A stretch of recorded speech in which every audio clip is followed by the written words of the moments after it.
All right, I want to speak on something. Well, first, welcome back to this, whatever you want to call this. I want to speak on something I keep hearing people say. I've been hearing it for years, and I'm quite sure you guys have been hearing it too. But the scene, the goth scene and such, is dead. I never really understood that, but for a while now, for some years, even before this channel, for some years, I've been hearing people say this to me. Now, the channel's up and running, and I swear, maybe at least 2 times a week, I get the question of, why are you doing anything as far as the scene goes? People say, the scene is dead. There is no scene. The scene is a bunch of kids. The scene always was a bunch of kids. There's nothing new going on. No such thing as a real gathering, and therefore there's no scene. I personally don't understand this. All right, I understand it, but when did the scene, why is the scene only functions and gatherings? So you mean to tell me that the whole goth scene is only a goth scene because of parties? This is the thing that bothers me. Like I say about BDSM, you got the people who role play and who do it for fun to spice things up for themselves in the bedroom, and you got the people who do it because it's their lifestyle, 24/7. This is how they live their life. I'm not the only person like me who I would say this wasn't a phase. I never went through a goth phase. So for me, it's not a phase, and I know for a lot of people, it's not a phase.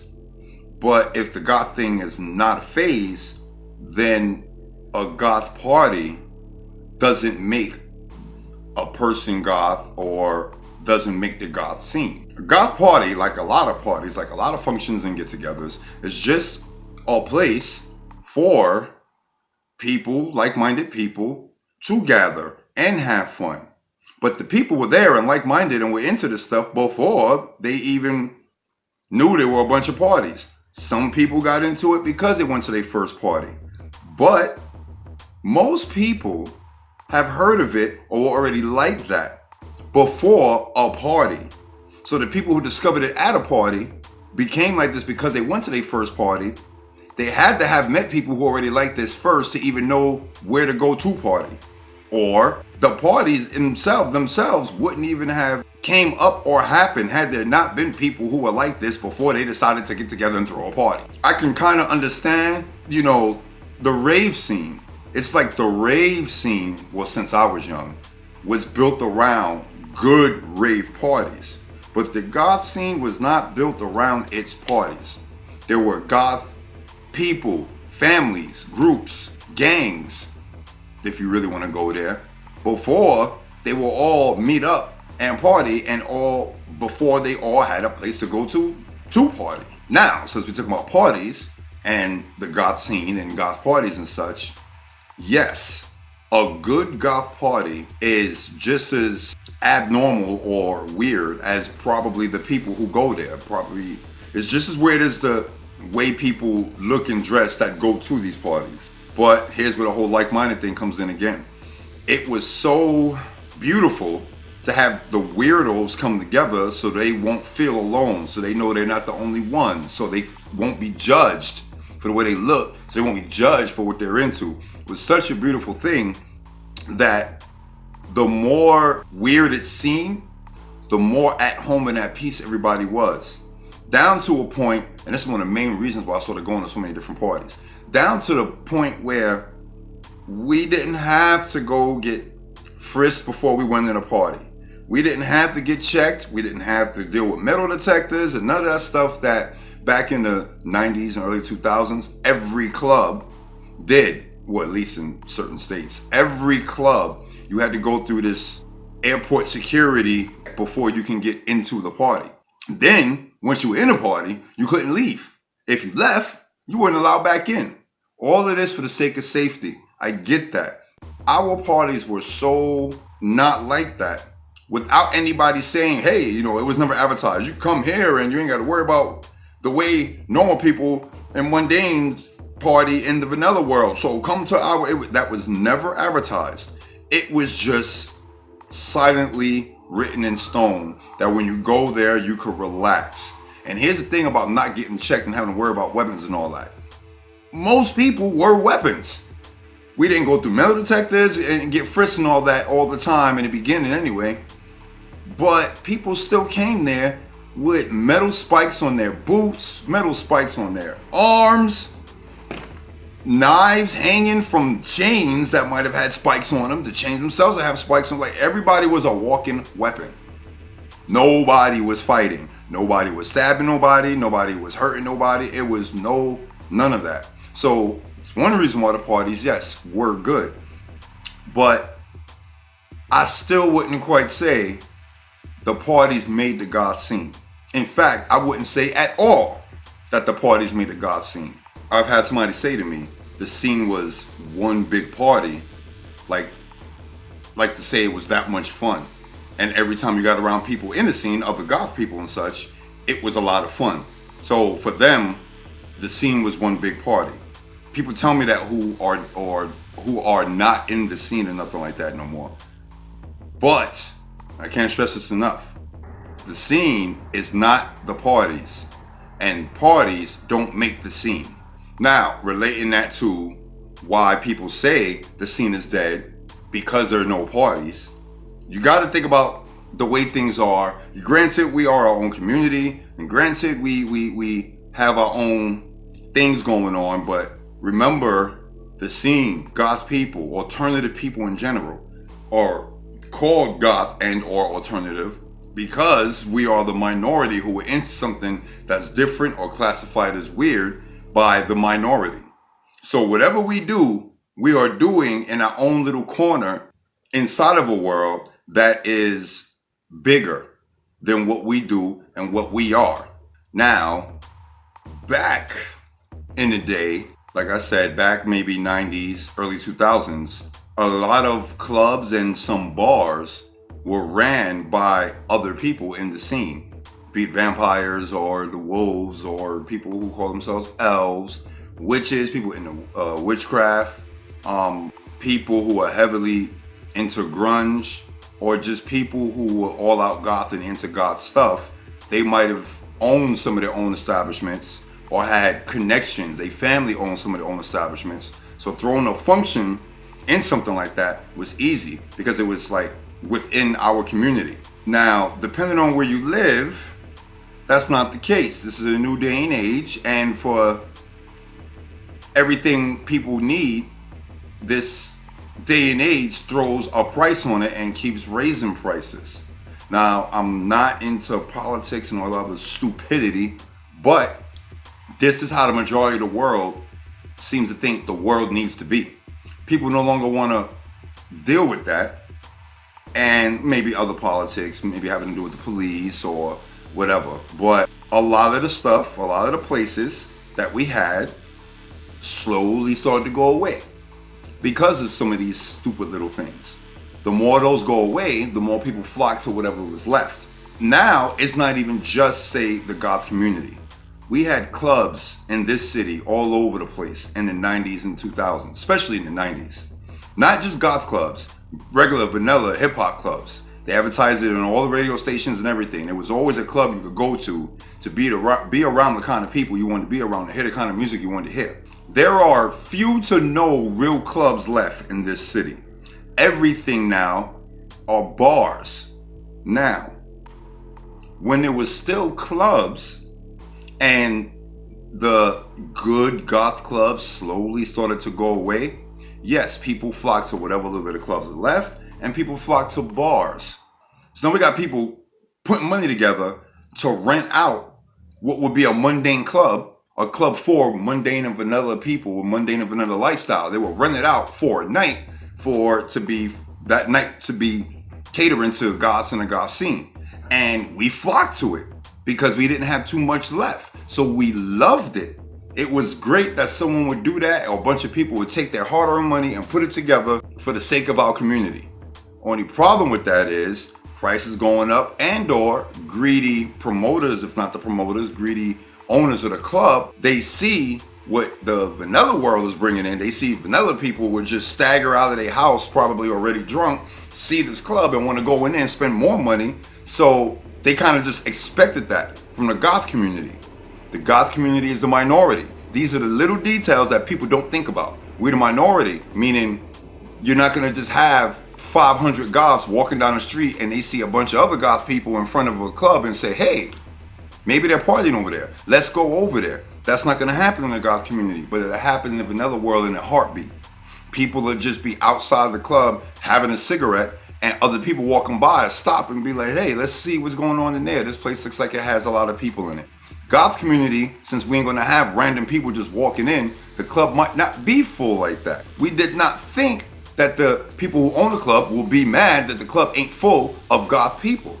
They don't understand that just because a couple of goth people say, we want to have a party here, is it okay? It'll be fun, it'll be safe. They're not thinking about that. They're thinking about how full the club would get of goth people so they could get a bunch of money from the goth people. And that was never what we were about. Bottom line, so a lot of the goth clubs closed to the point where all of them were closed. Now what we have left are bars.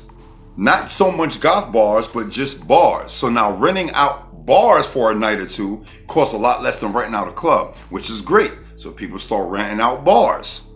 People will rent out the bars because it costs less and it will bring goth people to that bar.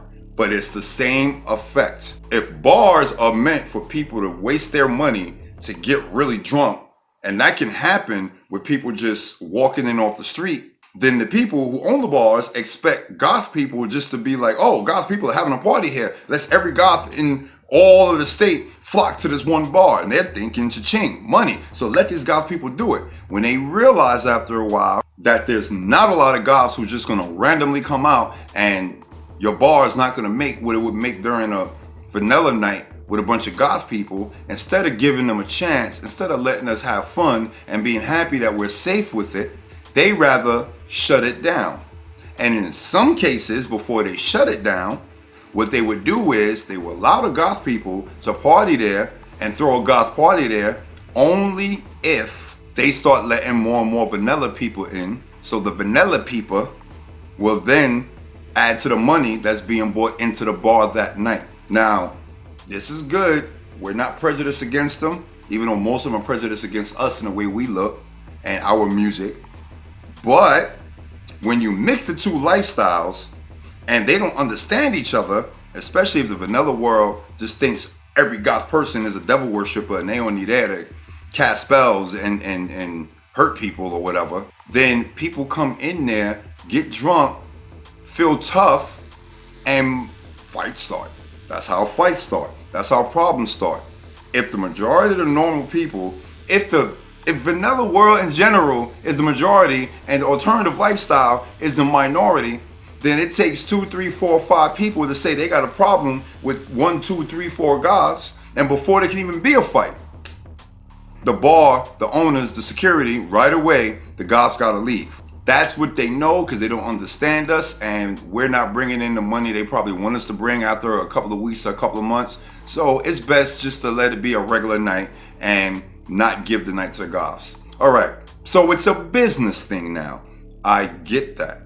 But still, the parties and the clubs and the bars don't make the goth scene. The goth scene is not parties. Anyway, not to say those things don't happen in the goth community, but I can honestly say they don't happen as often. The point I'm making is, because of these situations, over a 10, 15, 20 year period, there are less and less events and places for us to go to party. When I was younger, we had not just our own Hidden Shadows place where everybody could come to, and that was for vampires and such, by vampires and such, so we didn't have to worry about paying some strange person a certain amount of money at the end of the night, which is why even when we had bad nights throwing the parties still lasted for years and years and years and years.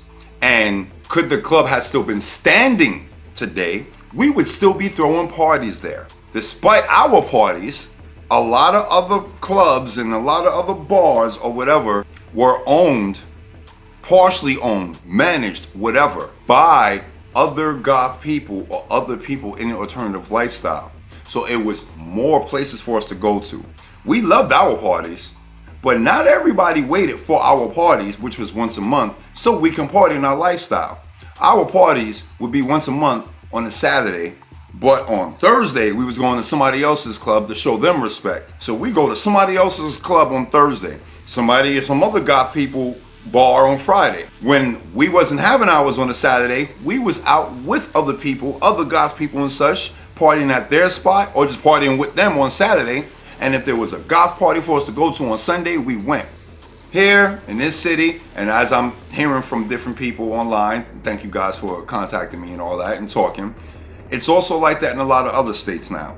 It's 2019 and the way things are different.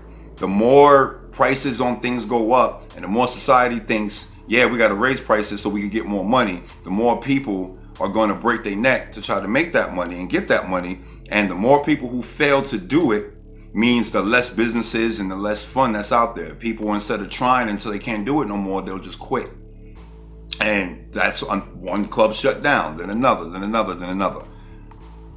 Point I'm making is, when it comes to that, that's the reasons why there's not many places to go to right now. And with those places shut down, without 2 or 3 major big goth clubs going on right now every weekend, a lot of goths don't have a place to go congregate and party that they can feel good, relaxed, feel like they're amongst their own, and just good vibes all around. People just pick a mundane club and then pick a corner in a club, and that becomes their place to chill at for the next 5-6 hours. If they find a club. Most of the time, that example I just gave happens in bars. And it's because of this why there's not that many parties and functions and stuff going on the way it used to be. And because there's not that many parties and functions and stuff going on like it used to be, people saying there's nowhere to go, and hence the scene is dead because no one's partying like that.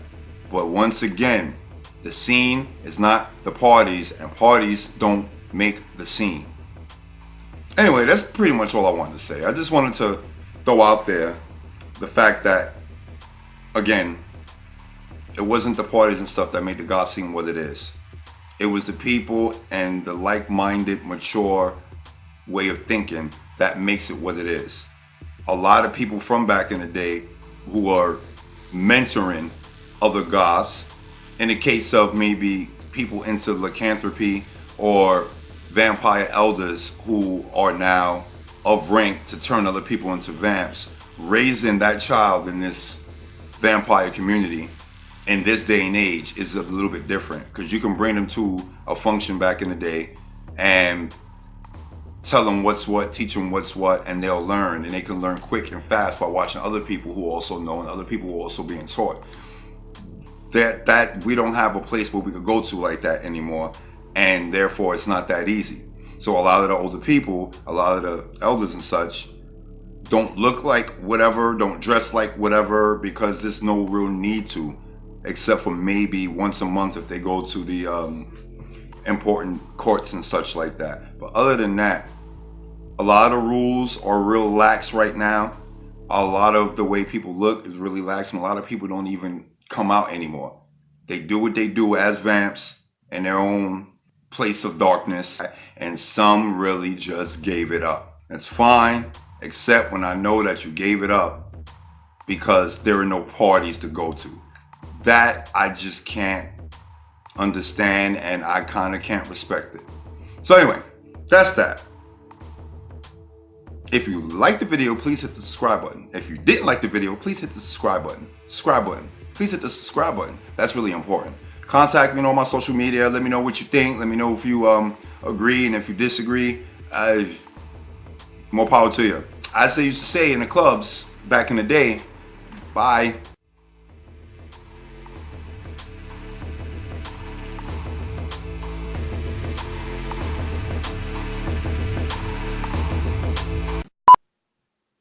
Now, the scene, somebody said this to me, the scene was one big party. Are you kidding me?